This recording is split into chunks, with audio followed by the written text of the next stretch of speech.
views and opinions expressed in this program are those of the participants and do not necessarily reflect the views of BronxNet or the program underwriters. Hi, I'm Eliot Schiaparelli, reporter and anchor at WFUV. That's the NPR affiliate station based on the Rose Hill campus of Fordham University in the Bronx. And this is Bronx Connections, a joint initiative between WFUV and BronxNet to provide thoughtful and insightful coverage of the borough. In this episode, we're heading back to school. We're going to hear from a nonprofit that's providing school supplies to kids living in homeless shelters. One of our reporters, George Bodarky, spoke with representatives from Operation Backpack. And later on, we'll talk with a group of students from the Bronx High School of Science who say in-person learning is still too risky. They've written a letter to the governor asking him to rethink the blended learning model planned for this fall. They want the Department of Education to focus on delivering high-quality remote classes. No matter how it shapes up, the new school year is likely to be anything but typical. But one organization is hoping to bring kids in need a sense of normalcy amid the COVID-19 pandemic. Volunteers of America Greater New York is doing its best not to skip a beat with its Operation Backpack program. The program provides school supplies and backpacks to kids living in homeless and domestic violence shelters throughout New York City. Bronx Connections' George Bodarky checked in with the program's founder. Here's George's interview.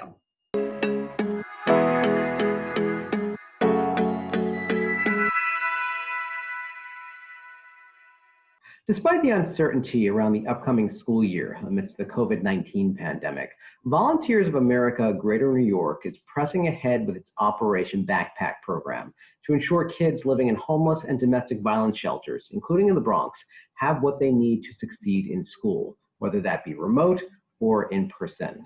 With me to talk about Operation Backpack is the program's founder, Rachel Weinstein. Rachel, thanks so much for joining me. Thanks, George. Great to be here. So how have you had to pivot in the face of the coronavirus pandemic? About 100%. So normally this campaign so successfully relies on the public. 300 companies last year held drives, collected 9,000 to 11,000 full, gorgeous backpacks, and donated them to us. This year, with social distancing and companies closed, we couldn't do any of that. Plus, during the culmination of the drive, when we're preparing the backpacks with pickup by the shelters, we normally have 2,000 volunteers over a period of 3 weeks. Gone. So what we've done, first we went to the Department of Education and said, look, is this even relevant this year? Do the kids in shelter maybe need instead noise canceling headphones from us? Is there something else we should be doing? And they were adamant about the kids still needing supplies. That whether they're coming to school and doing their work or working from home, they need the hard supplies. And, I was thinking about it. The teachers are going to be so hard pressed, so distracted that normally when a child goes in and they're missing a little something, the teacher can supply it. But at this point, the teachers are going to have so much on their plates just trying to pivot to this whole new model. So what we've done is we hit the ground running. We went to our board, we went to our senior leadership team. Everyone agreed we had to still do this for the kids. The kids need something to rely upon still, something that they can look forward to, something that says school is important, they're important. And so what we did was we purchased prepackaged boxes of supplies for each grade. So behind me is 160 pallets, 20 cartons on each one of pre-packaged boxes of supplies. So when the shelters pick up, instead of picking up full backpacks, beautiful varied backpacks, each child will get a box of supplies and an empty backpack. So Rachel, what are among the essential supplies in those boxes? Everything they need. They get, depending on the grade. So we research about 30 schools every year to see what they require the kids to bring. And that's, we really basically pick the most rigorous school so that no kid goes, a lot of kids will go with a little bit more than what they strictly need, but no child will go embarrassed if they don't have what they need. So there's composition books and spiral notebooks and a scientific calculator for one grade and a regular calculator for another, and geometry pieces, a protractor compass. For the little ones, they get watercolors and a beautiful drawing pad and colored pencils and everyone, in graph paper and wide rule versus college rule paper. So it's really the measure has always been, would I put this on my own daughter's back? And that's what we do, and that's what we did this year. So are there items there that you wouldn't typically have in there because of the coronavirus pandemic and the potential for at-home learning? No, we talked to the Board of Ed, the Department of Education. What was indicated to us is that the children largely had gotten noise canceling headphones, because that was my concern. Imagine these children in shelters in a room with two siblings and a parent trying to do their work.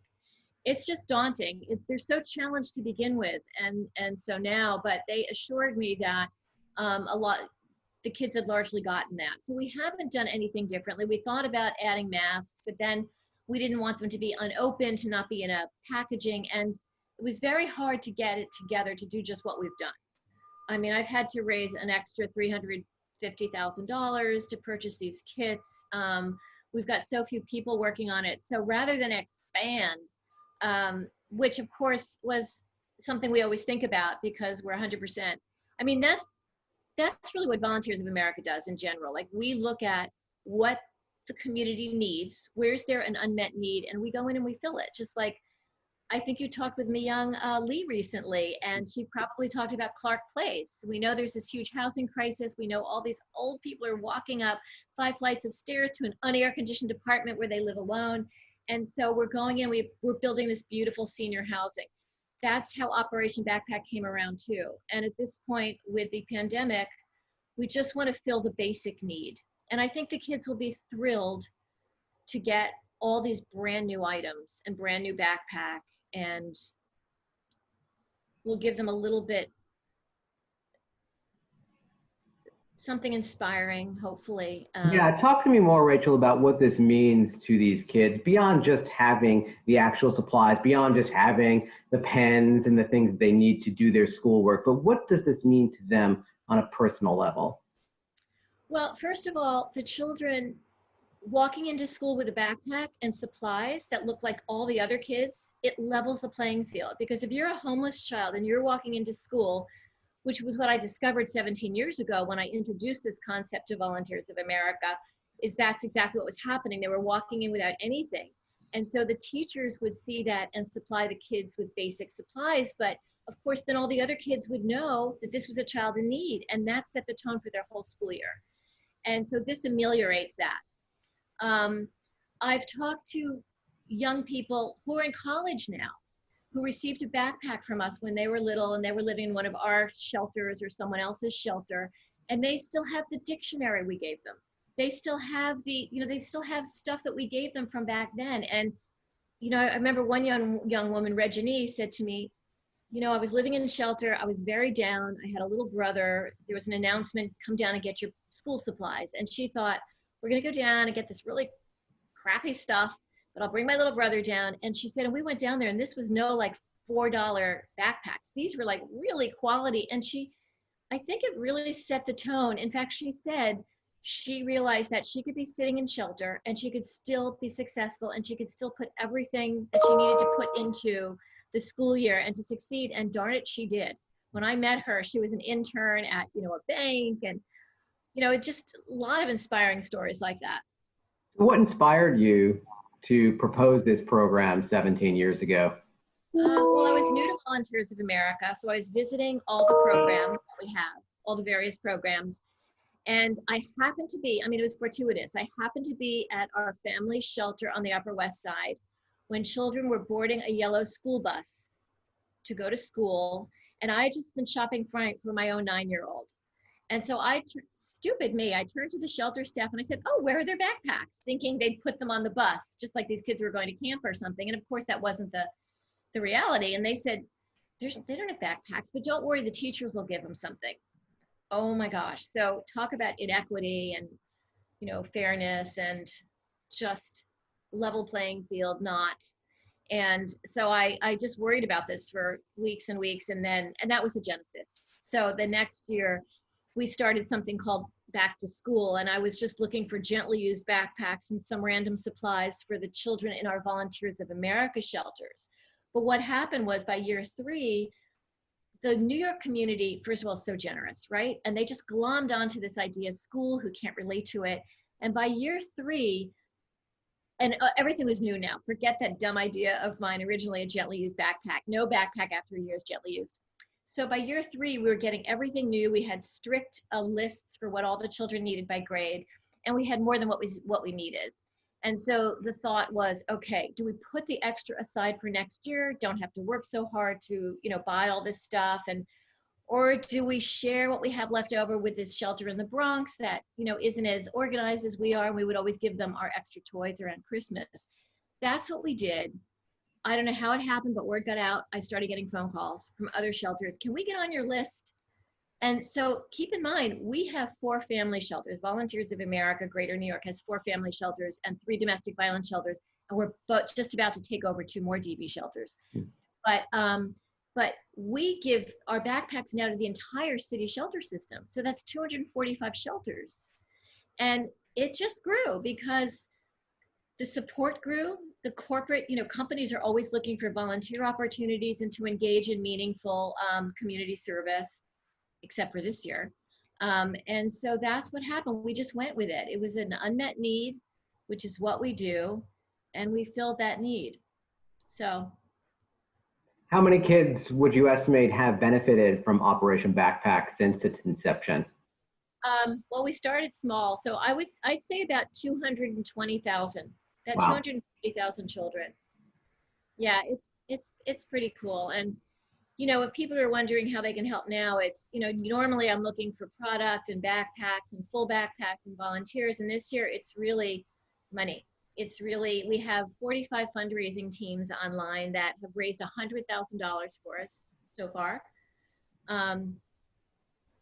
One of our great partners, Walgreens and Duane Reade, they held a point of sale and raised $112,000 from their customers, which was fabulous. And we've gotten some of our former companies to pivot with us. That was your word, I think. And for instance, one company that usually gives us, they collect, I think, 700 full backpacks. And I sent a fundraising letter to everyone saying, will you pivot with us? This is what we need this year. Consider giving us the equivalent of what that would have cost. And so they gave us $28,000 and someone else did.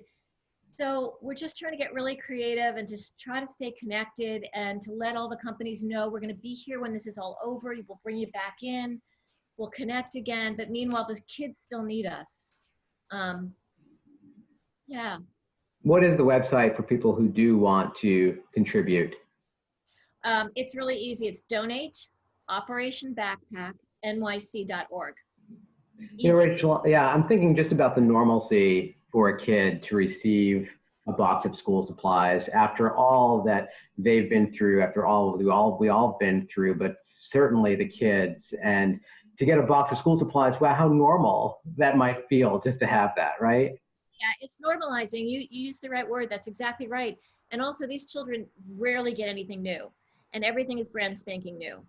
So, we asked our folks, our volunteers, our handful of volunteers this year, not to unwrap anything that doesn't have to be unwrapped. Let the kids unwrap themselves and explore, and then they fill the backpack in the little nooks and crannies, just, the way they want it. They put the pens and the pencils and the highlighters and the protractor and compass into their pencil case, and they own it. And it's really wonderful. It's really, it's a really wonderful thing, and it's 100% dependent on the generosity of the community. We couldn't do it. It would not exist.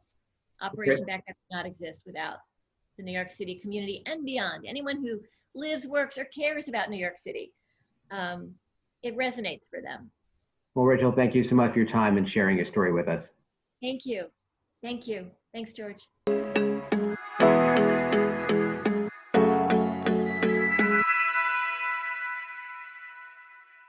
Rachel Weinstein is the founder of Operation Backpack. We're glad to still see the program going strong 17 years after its inception. Now, this group of Bronx Science seniors should be getting ready for their final year of high school, concerned about college admissions, prom, and graduation. Instead, they're worried about the health, their communities and themselves. In an attempt to deliver in-person classes in New York City public schools, the New York Department of Education has proposed a blended learning model. In this plan, a third of students at each school would show up each day, and the others would complete asynchronous learning elements from home. Students would also be given the option to opt out and completely learn remotely from home. These high school seniors say opting out isn't enough. They worry if they opt out, they'll get a lower quality education, and they're worried the current back to school plan will spark a second wave of this pandemic. Here's Emma Nguyen, Ayanava Ganguly, Tenzin Dadak, and Timothy Brett to explain why.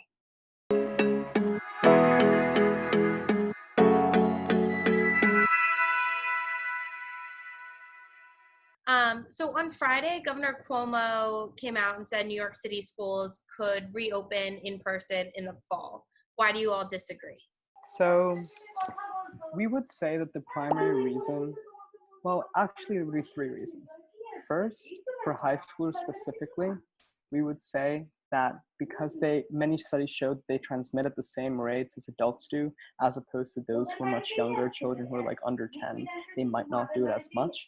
They are as likely to be the cause for another second wave or another outbreak. And so high schools specifically need to stay closed so people can actually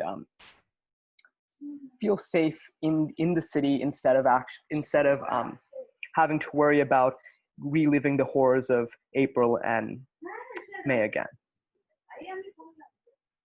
Do the rest of you have anything to add? Yeah, I just want to add that also a lot of kids who are immunocompromised or disabled in any sort of way would be disadvantaged by a hybrid learning plan because their fellow classmates would be able to go into school while they wouldn't be able to go into school. And it just kind of creates an equity disparity between the two. That's extremely unfair. And until we are able to like fully open schools, I think that's the only time that we can actually do that. So I do want to talk about that. You guys have the option to choose virtual learning, but you're saying that's not enough, correct? Yes. So the option to choose 100% virtual, like the opt-out, there's a lot of problems with it because teachers aren't sure, they won't be sure how many kids are going to actually be in the classroom. So then teachers could come into class with maybe only 2 kids to teach, and then the rest of that class might be online. And so there's this like uncertainty of how many kids will actually be in person and how many kids will be online. And then you also have that the opt-out option doesn't necessarily guarantee that all the teachers are going to be teachers from your school. They say, the DOE has said that they're going to try to guarantee it, but in schools with large populations and maybe not as many teachers, you might not be guaranteed a teacher from your school. And so that's what the bigger problems with the opt-out option is. And Timothy, you said there might be limited learning options, and so a lot of things would just be Regents-based classes. Can you elaborate on that? Yeah, so in a hybrid program, because of programming and scheduling, it's a lot. It's obviously not the priority concern for us. Obviously, it's health and safety, but it's definitely something to think about with a hybrid learning plan. Is that most of the classes, most of the like special electives that students can be taking at Bronx Science will be forced to be like Regents-based or standardized across the board. And it's very unfortunate for like seniors like who are specifically pursuing specific majors and won't be able to take the class that they need for prerequisites for their college. So it's just something to think about. Yeah. So you all wrote a letter to Governor Cuomo to voice these concerns. Where did that idea come from, and how did you all execute it?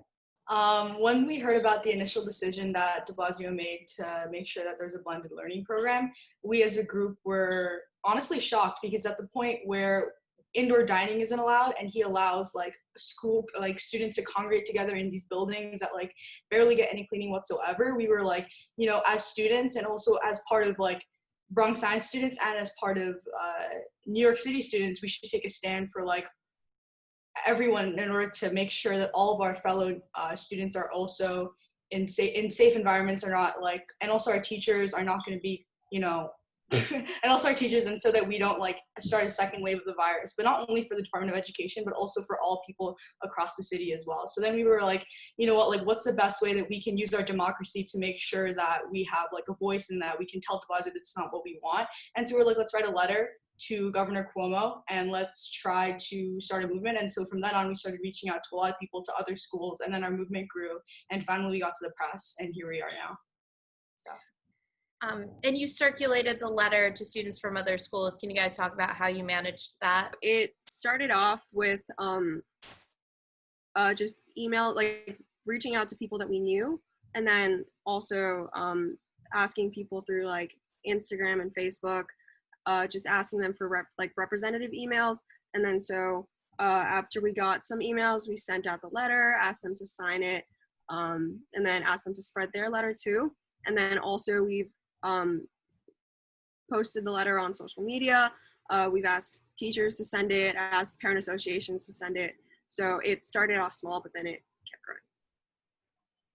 growing. And something really interesting that you guys bring up in that letter is your commute as a prime place for infections to occur.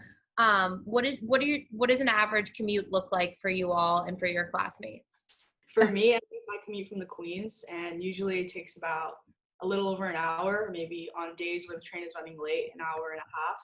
And then there's like a decent walk to the school as well for everybody.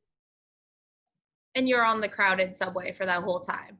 Yeah, the 7 train is almost always crowded. Even now, it's crowded. On the 4 train, we take the 4 train as well, and we go during rush hour, so it's like packed with like students that come from, that not only go to Bronx Science, but also like people going to work, throughout Manhattan. So like, and other people, some people I know commute like for a really long time. There are some people I know who come from Brooklyn, and their commute lasts over 2 hours. And so they're spending a lot of that time in the subway, on the train, which we all know is not like incredibly clean and sanitary. So there's a lot of risk involved taking public transportation. So what response have you all gotten from your letter so far? Have any elected officials replied to you, and what do you hope they will do going forward? In terms of response from the letter, we've reached out to a lot of politicians, and we haven't had any sort of responses yet, but we're kind of in the beginning stages of reaching out to different public advocates or different representatives. But we've gotten a lot of like outreach, as Emma brought up, in terms of students, parent associations, and teachers. We're kind of in like this sort of like alliance, I guess, with the teachers from our school, and kind of helping merge our ideas with theirs, and having like a unified front against Cuomo and de Blasio's decision. Right. And I think Cuomo and de Blasio are arguing that because New York City infection rates are so much lower than in the rest of the country, schools can reopen safely. But we've already seen people go back to school in Georgia and other southern states where infection rates have been high and infection rates have already occurred. Do you guys want to talk at all about that? I think that de Blasio and Cuomo making the decision just based on New York's success is taking a step too far before we are actually prepared to do something as drastic as going back to school. Because in school, you have, even in like a 33% model, at least in Bronx Science just alone, you'll have almost 1,500 people in one building. And so the possibility of risking another outbreak for a city of like New York City that is so densely populated, that relies so much on public transportation, is really, really important to consider, which we would say has not been really treated with the amount of respect that it needs to, considering the fact that the teachers union has already gone out and spoke against the reopening plan. The plan itself does not really address how any of the funding will be procured for the PPE replenishment, for the deep cleaning. The plan itself is just, quote, like an outline of how they will do all of these measures that will try to protect us, but nothing about the feasibility of that actually happening. And so it's not right for Cuomo or de Blasio to gamble with the lives of teachers, parents, students, anyone who is immunocompromised or could be under the threat of becoming like a carrier and resparking an outbreak. and gamble with that just for the sake of reopening schools for high schoolers who primarily under a comprehensive learning plan that is remote could learn well and could have a valuable education in a remote learning model. Right. So you were all in school in the spring when things quickly went remote. What steps could the DOE take to improve remote learning? On the school leadership team, a lot of like our discussions throughout the spring and like the early summer was about like our online learning program, and the problem was that a lot of students didn't have access to the resources that they needed, such as like Wi-Fi or laptops. And so there was a reason why we did asynchronous learning plan, which meant that like there wasn't any sort of live sessions, and it wasn't like a schedule, like you formed your own schedule and you did your work at your own time. And while it has its benefits, ultimately it led to a lot of lack of motivation, also just a lack of learning because a lot of the stuff you had to self-study. So hopefully in the fall, we could have used this time, or the DOE could use this time to give students the resources that they need, give students the Wi-Fi, and anything that they would need to do live sessions with their teachers, because ultimately some sort of formalized schedule will be the best for online learning. I don't know, other people can speak upon that. The DOE should look to what happened in the spring, and then so we can work on those problems first, and then slowly, because if we go blended now, there's a chance that everything could go, like a second wave could happen, and so we have to go back to a 100% virtual model. And then so planning blended model while doing a virtual, going 100% virtual is a better way to transition instead of having to turn around. Kind of wrap up, if each of you want to take a stab at this, as you put it in your letter, your soon-to-be voters, what is your message to your elected officials? Honestly, just going off of what Ayanava said, my biggest message is to not take it, like what he said, to not take a gamble with our lives, to make sure that all policy passed, takes into consideration everything. And at this point, it doesn't seem like the Department of Education, that our leadership is doing that well, because even with the plans that they have come out with, they haven't been as detailed as we want them to be. And they haven't really, it seems like they're kind of ignoring our everything that's going on right now just to come up with this like this image that like New York is doing well, when in reality, we have to take into consideration like there are lives at stake. And so my only message to our elected officials is to actually to step up and to, this is kind of mean, but to step up and to take, and like you're making lives and you're making policy that affects real lives, real people, and like children. So when you're making these laws and you're making these decisions, just try to take everything into consideration.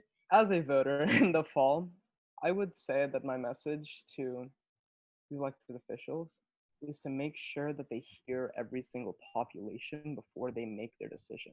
Because a lot of these decisions are being based on like general evidence that people want to go back to school generally.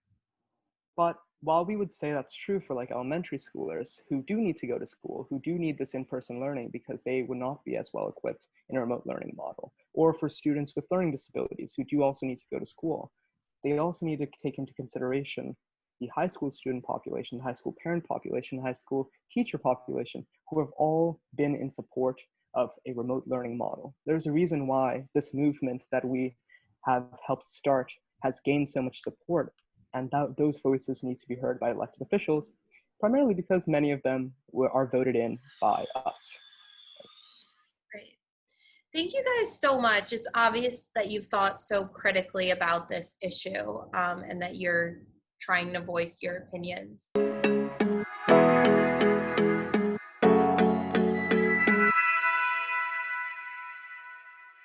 Thanks to Bronx Connections, George Bodarky, the seniors at Bronx Science, and Operation Backpack. That's it for this episode of Bronx Connections. Thank you so much for joining us. I'm Eliot Schiaparelli. We'll see you next time.